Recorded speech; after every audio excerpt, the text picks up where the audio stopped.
السلام علیکم ورحمۃ اللہ وبرکاتہ۔ چائے والے حضرات جتنا جلد ہو سکے لوگوں کو چائے پلا کر کے آپ لوگ فارغ ہو جائیں، لوگوں کو توجہ کے ساتھ اللہ اور رسول کی بات سننے دیں۔ بسم اللہ الرحمن الرحیم، الحمد للہ رب العالمین، والصلاة والسلام علی سید الانبیاء والمرسلین وعلى آلہ واصحابہ اجمعین، اما بعد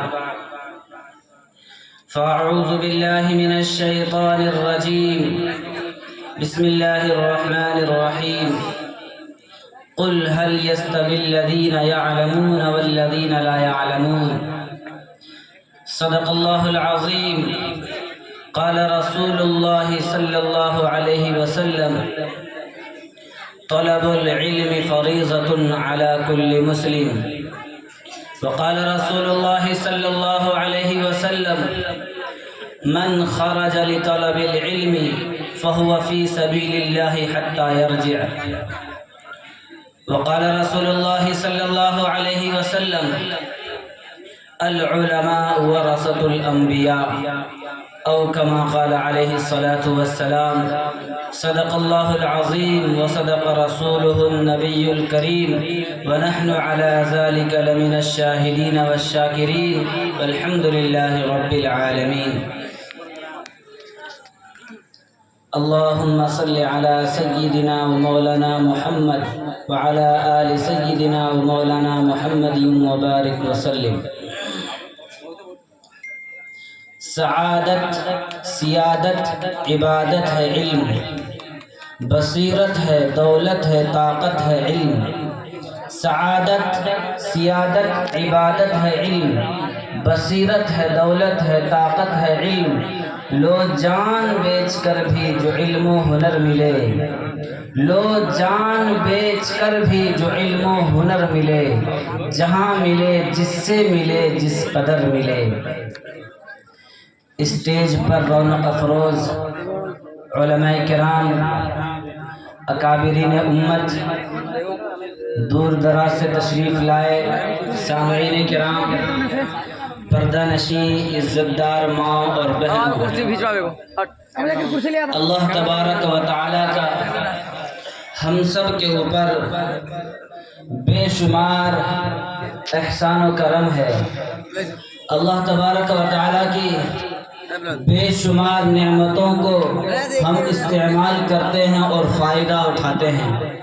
اللہ تعالیٰ کی اتنی ساری نعمتیں ہیں، اللہ تعالیٰ کے اتنے سارے احسانات ہیں کہ اگر ہم ان نعمتوں کو، ان احسانات کو شمار کرنا چاہیں، گننا چاہیں، وہ اتنی زیادہ ہیں کہ ہم ان کو نہیں گن سکتے۔ اور خود اللہ نے قرآن میں فرمایا ہے، وَإِن تَعُدُّوا نِعْمَةَ اللَّهِ لَا تُحْصُوهَا، اگر تم اللہ کی نعمتوں کو شمار کرنا چاہو، گننا چاہو، کمپیوٹر کا زمانہ ہے، کیلکولیٹر کا زمانہ ہے، اور زمانے نے خوب ترقی کی ہے۔ آج زمانے نے چاند کو قابو میں کر لیا اور دوسرے سیاروں کی تلاش جاری ہے۔ ٹیکنالوجی کے اس دور کے اندر اگر اللہ کی نعمتوں کو گننا چاہیں اور شمار کرنا چاہیں، اتنی زیادہ ہیں کہ اگر ہم ان نعمتوں کو شمار کرنا چاہیں ہم نہیں گن سکتے، ہم شمار نہیں کر سکتے۔ عزیزان گرامی، ان تمام نعمتوں میں ایک بہت بڑی نعمت یہ ہے کہ اللہ تعالیٰ نے اپنے مخلوقات میں سے چن کر، چھانٹ کر ہمیں اشرف المخلوقات بنا کر انسان بنایا۔ یہ اللہ کی بہت بڑی نعمت ہے۔ اللہ تعالیٰ کی تخلیق کائنات کے طرز کو دیکھیے، اللہ کے تخلیق کائنات کے طرز کو دیکھیے۔ سورہ یاسین اٹھائیے، آخری آیتوں پر چلے جائیے، اللہ کا کتنا بڑا احسان و کرم ہے۔ اللہ فرماتے ہیں کہ میں نے اس کائنات کو جب پیدا کرنے کا ارادہ کیا، زمین کو پیدا کرنے کا ارادہ کیا، میں نے صرف کہا کن فیکون، زمین بن کر تیار ہو گئی۔ اللہ تعالیٰ کے تخلیق کرنے کا انداز یہ ہے، انما امرہ اذا اراد شیئا ان یقول له کن کسی چیز کے پیدا کرنے کا ارادہ کرتا ہوں میں اس کو صرف کہتا ہوں کن ہو جا، فیکون، وہ چیز ہو جاتی ہے۔ اللہ کے احسانات کو دیکھیے، اللہ نے زمین کو پیدا کرنا چاہا، اللہ نے کہا کن، زمین پانی پر بچھ گئی۔ اللہ نے زمین کے خزانوں کو پیدا کرنا چاہا، اللہ نے فرمایا کن فیکون، سارے خزانے پیدا ہو گئے۔ اللہ نے اس زمین کو پر درختوں کو، نباتات کو اور جمادات کو، جتنی بھی چیزیں ہیں ان تمام کو پیدا کرنا چاہا، اللہ نے فرمایا کن فیکون، وہ ساری کی ساری چیزیں پیدا ہو گئی۔ آسمان، چاند، سورج، ستاروں کو اللہ نے پیدا کرنا چاہا، اللہ نے فرمایا کن فیکون، وہ ساری کی ساری چیزیں پیدا ہو گئی۔ لیکن اے انسان، اپنے مقام کو، اپنے مرتبے کو اور اپنی عظمت کو تو دیکھ۔ اللہ فرماتے ہیں جب میں نے انسان کی باری آئی، انسان کو پیدا کرنا چاہا، میں کن کہہ سکتا تھا اور انسان پیدا ہو سکتا تھا، لیکن انسان کی عظمت دیکھیے۔ اللہ فرماتے ہیں قرآن کریم کے اندر خلقت بیدی، میں نے انسان کو اپنے ہاتھ سے پیدا کیا۔ یہ اللہ کا کتنا بڑا احسان و کرم ہے کہ اللہ نے انسان کو خلقت بیدی، میں نے انسان کو اپنے ہاتھ سے پیدا کیا۔ عزیزان گرامی، اور پھر آگے بڑھے، جب حضرت آدم علیہ السلام کو اللہ تعالی نے پیدا کرنے کا ارادہ کیا، فرشتوں کے سامنے عرض کیا اذ قال ربک للملائکۃ انی جاعل فی الارض خلیفہ، میں اس زمین کے اندر اپنا خلیفہ اور نائب بنانا چاہتا تھا۔ فرشتوں نے اعتراض کیا، فرشتوں نے کہا اتجعل فیہا من یفسد فیہا ویسفک الدماء، کیا آپ ایسی مخلوق پیدا کرنا چاہتے ہیں جو خون بہائے گی، ایسی مخلوق پیدا کرنا چاہتے ہیں جو فساد اور بگاڑ پیدا کرے گی؟ تعریف و تقدیس کے لیے، حمد و ثنا کے لیے ہم کافی ہیں۔ نحن نسبح بحمدک ونقدس لک، قربان چاہیے۔ اللہ نے حضرت انسان کی طرف سے وکیل صفائی بن کر ایک جملہ میں سارے فرشتوں کو خاموش کر دیا۔ اللہ فرماتے ہیں انی اعلم ما لا تعلمون، میں جانتا ہوں تم نہیں جانتے۔ تمہاری نظر ابلیس پر ہے، میری نظر آدم پر ہے، تمہاری نظر نمرود پر ہے، میری نظر ابراہیم پر ہے، تمہاری نظر فرعون پر ہے، میری نظر موسیٰ پر ہے، تمہاری نظر ابو جہل پر ہے، میری نظر ابو بکر پر ہے، تمہاری نظر امیہ بن خلف پر ہے، میری نظر حبشہ کے رہنے والے بلال حبشی پر ہے۔ انی اعلم ما لا تعلمون، جو میں جانتا ہوں تم نہیں جانتے۔ عزیزان گرامی، اللہ تعالیٰ نے انسان کو بے شمار نعمتوں سے، بے شمار احسانات سے نوازا۔ اگر ہم ان نعمتوں کو شمار کرنا چاہیں نہیں گن سکتے۔ اور اتنا ہی نہیں، اللہ نے انسان بنا کر انسان کو حسینوں کا سردار بنا دیا۔ قرآن کریم اٹھائیے، اللہ کا انداز دیکھیے۔ اللہ فرماتے ہیں انسان کی خوبصورتی کو بیان کرتے ہوئے، انسان کے حسن و جمال کو بیان کرتے ہوئے اللہ نے انسان کی تعریف کے پل باندھ دیے قرآن کریم کے اندر۔ اللہ فرماتے ہیں اے انسانوں، اے ظالموں، اے نادانوں، تم مجھے بھول گئے ہو، قرآن اٹھاؤ، قیامت تک کے لیے تمہاری تعریف کو میں نے قرآن میں ثبت کر دیا۔ اللہ نے 4 چیزوں کی قسم کھائی اور 4 چیزوں کی قسم کھا کر فرمایا کہ میں نے انسان کو سب سے خوبصورت بنایا۔ اللہ فرماتے ہیں والتین والزیتون وطور سینین وہذا البلد الامین، انجیر کی قسم، زیتون کی قسم اور طور سینا پہاڑ کی قسم، اور اے نبی آپ کے مبارک شہر کی قسم، لقد خلقنا الانسان فی احسن تقویم، ہم نے انسان کو حسینوں کا سردار بنا دیا۔ اللہ تعالیٰ کے کتنے سارے احسانات ہیں، کتنی ساری مہربانیاں ہیں، کرم اور نوازشیں ہیں۔ اگر ہم ان چیزوں کو گننا چاہیں، شمار کرنا چاہیں، ہم نہیں گن سکتے۔ اس کے برخلاف ہم سب کو اللہ کا شکر گزار ہونا چاہیے تھا، اللہ کا فرمانبردار بندہ ہونا چاہیے تھا۔ لیکن ہم دیکھیں، آج میں ایک مختصر سی بات عرض کرنا چاہتا ہوں۔ رزق کے معاملے میں اور دوسری پریشانیوں میں ہم اللہ کو چھوڑ کر کن کن چیزوں کے چکر میں پڑے رہتے ہیں۔ بشر کا فرض ہے ہر حال میں شکر خدا کرنا، بشر کا فرض ہے ہر حال میں شکر خدا کرنا، خوشی ہو یا غمی اچھا نہیں شکوہ گلا کرنا۔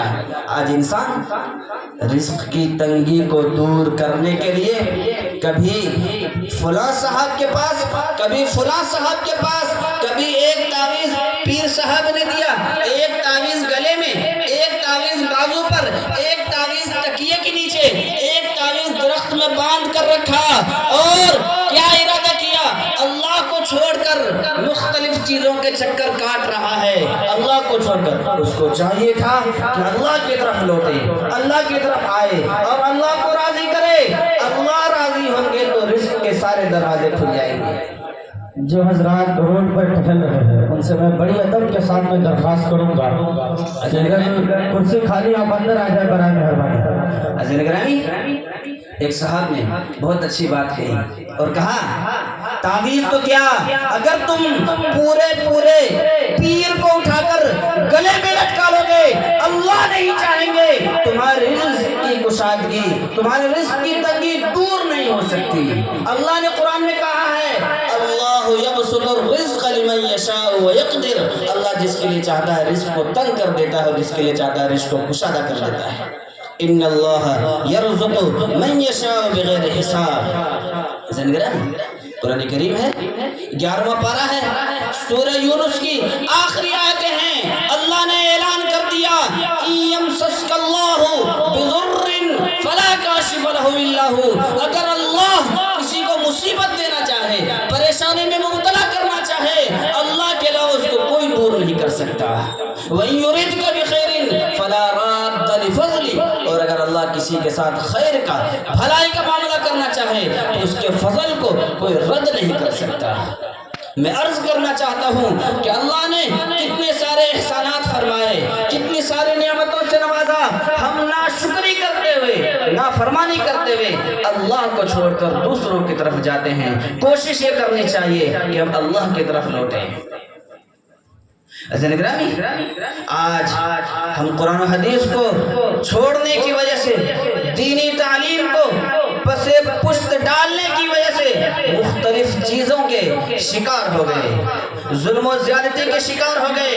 غیور نوجوانوں اور محمدی کا دم بھرنے والوں، آج مسلمان تنزلی کی طرف کیوں جا رہا ہے جبکہ کبھی مسلمان پوری دنیا کی قیادت و پاسبانی کر رہا تھا؟ وہ مسلمان جو کل تک سمندر اور ہوا کو اپنے تابع کیے ہوئے تھا، آج وہ غلامانہ زندگی کیوں بسر کر رہا ہے؟ وہ مسلمان، وہ مسلم قوم جس کی ایک آواز پر افریقہ کے جنگل کے خونخوار درندوں نے چند لمحوں میں میدان خالی کر دیا تھا، آج ایک چوٹی بھی اس کا حکم ماننے کے لیے کوئی تیار نہیں۔ وہ مسلم قوم جن کے چہروں کو دیکھ کر لاکھوں کفار نے اسلام قبول کیا تھا، آج ان کے چہرے پر دہشت گردی کا الزام کیوں لگایا جا رہا ہے؟ وہ مسلم قوم جن کے پاس امانت و دیانت رکھ کر جان کے دشمن، خون کے پیاسے اپنی امانتیں لا کر رکھا کرتے تھے، آج وہ مسلمان غداری اور خیانت کے ساتھ کیوں متہم ہو رہا ہے؟ وہ مسلم قوم جس کی شہادت اور گواہی کو یہود و نصارہ معتبر مانتے تھے، آج وہ قوم غیر معتبر کیسے ہو گئی؟ اور غیور نوجوانوں، وہ مسلمان جو کل تک شیروں اور چیتوں سے سواری کا کام لیا کرتا تھا، آج وہ گیدڑوں اور کتوں سے کیوں ڈرنے لگا؟ سوچے تو صحیح، اتنا بڑا انقلاب کیسے پیدا ہو گیا؟ جب ان سوالات کے چکر میں پڑا، جب مشکلات کا شکار ہوا، اللہ نے دل کے اندر آیت نازل فرمائی۔ اللہ فرماتے ہیں وَأَنْتُمُ الْأَعْلَوْنَ إِن كُنتُم مُؤْمِنِينَ، تم ہی کامیاب رہو گے، تمہاری فتح ہوگی، شرط ہے کہ مومن بن جاؤ، مسلمان بن جاؤ۔ میں نے کہا پریشانی کا حل ہو گیا جب تک مسلمان نبی کے طریقے پر تھا، کامیاب تھا، جب تک مسلمان صحابہ کرام کی اتباع کرتا رہا، ہدایت پر گامزن تھا، جب تک مسلمان قرآن و سنت کے مطابق فیصلے کرتا رہا، دنیا اس کے فیصلے کو مانتے رہی۔ اور آج جب کہ مسلمان نے نبی کے طریقے کو چھوڑ دیا، قرآن و حدیث کو بھلا دیا اور صحابہ کرام کی اتباع کو حقیر سمجھا، مجھے پتا ہے تو صحیح کہ یہ ذلت کے گہرے غار میں نہیں جائے گا تو پھر کہاں جائے گا؟ یہ ذلیل و خوار نہیں ہوگا تو پھر اور کیا ہوگا؟ غیور نوجوانوں، آج جتنی بیماریوں نے جنم لے رکھا ہے اور جتنی پریشانیاں ہمارے سر پر منڈلا رہی ہیں، ان تمام کا ایک ہی وجہ ہے، ایک ہی ریزن ہے، اور وہ یہ ہے کہ ہم نے قرآن و حدیث کو بھلا دیا۔ ہم نے تعلیم سے، علم و ہنر سے اپنا رشتہ توڑ لیا۔ ضرورت اس بات کی ہے کہ ہم تعلیم کو مضبوطی کے ساتھ پکڑیں، دینی تعلیم میں ہمارا بچہ سب سے آگے ہو، اور دنیا کے لائن سے ہمارا بچہ سب سے آگے ہو۔ دینی تعلیم بھی ضروری ہے اور دنیاوی تعلیم بھی ضروری ہے۔ بس اوقات ایسا ہوتا ہے، دیکھنے کو ملتا ہے، بلکہ میں آپ کو ایک واقعہ بتاؤں، مختصر سا واقعہ ہے۔ حضرت اقدس حکیم الامت مجدد دین و ملت مولانا اشرف علی تھانوی نور اللہ مرقدہ نے فرماتے ہیں، علماء کرام کی جماعت ایک مرتبہ سفر کر رہی تھی۔ علماء کرام تھے، ساتھ میں ایک صاحب تھے جو پروفیسر تھے، بڑی اونچی ڈگری کے مالک تھے۔ راستے میں نماز کا وقت ہو گیا اور نماز قضا ہونے کا وقت ہو گیا، تو علماء کرام نے فیصلہ کیا کہ کیا جائے، پانی تو ہے نہیں، تو یہ طے ہوا کہ تیمم کر کے نماز پڑھ لیا جائے۔ تو جو پروفیسر صاحب تھے ان کو دین کا علم نہیں تھا۔ آج ہم اپنے معاشرے کا، سماج کا اور گاؤں کا جائزہ لیں، کتنے ایسے احباب ہیں جنہیں غسل کے فرائض یاد ہیں، جن کو یہ معلوم ہے کہ کن چیزوں کے پیش آنے کی وجہ سے غسل فرض ہو جاتا ہے۔ جائزہ لیں اور دیکھیں۔ بہرحال تیمم کرنے لگے۔ وہ صاحب نے جب تیمم کرنا شروع کیا، ایک مٹھی مٹی اٹھائی اور منہ میں رکھ لی، ایک مٹھی مٹی اٹھائی اور منہ میں رکھ لی۔ کیا کر رہے ہیں؟ تو حضرت کلی کر رہے ہیں۔ وہ تو اچھا ہوا کہ علماء نے روک دیا، ورنہ پھر ایک مٹھی مٹی اٹھا کر ناک میں ڈال لیتے۔ تیمم کرنے کا طریقہ نہیں۔ بظاہر آپ کو ہنسی آ رہی ہوگی، لیکن تصور تو کریں، کتنی افسوس کی بات ہے اور کتنے تعجب کی بات ہے۔ عزیز گرامی، ایک شعر یاد آتا ہے، وہ مسلم قوم کہ اللہ نے سب سے پہلی وحی نازل فرمائی، اقرا بسم ربک الذی خلق، پڑھ اپنے رب کے نام سے جس نے تجھ کو پیدا کیا۔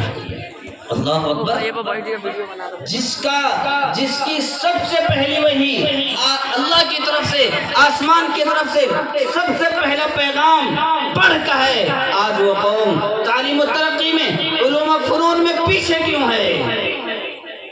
پیچھے کیوں ہے؟ غیور نوجوانوں، چین پور والوں، اطراف سے تشریف لائے مہمانوں کرام، عزت دار پردہ نشین ماں اور بہنوں، میں آپ کے دل کے دروازے کو دستک دے کر بات عرض کرنا چاہتا ہوں۔ خدا را آپ اپنے بچوں کے مستقبل کو برباد نہ کیجیے، اپنے بچوں کے بھوش کو برباد نہ کیجیے، اپنے بچوں کو علم سے اور تعلیم سے جوڑیے۔ اور یاد رکھیے، اگر ہم چاہتے ہیں کہ ہمارا بندہ، ہمارا بچہ آسمان کی بلندی کو پہنچ جائے تو بچوں کو تعلیم سے جوڑنا ہوگا۔ اگر ہم چاہتے ہیں کہ ہمارا بچہ چاند سورج ستارہ بن کر چمکے تو بچوں کو تعلیم سے جوڑنا ہوگا۔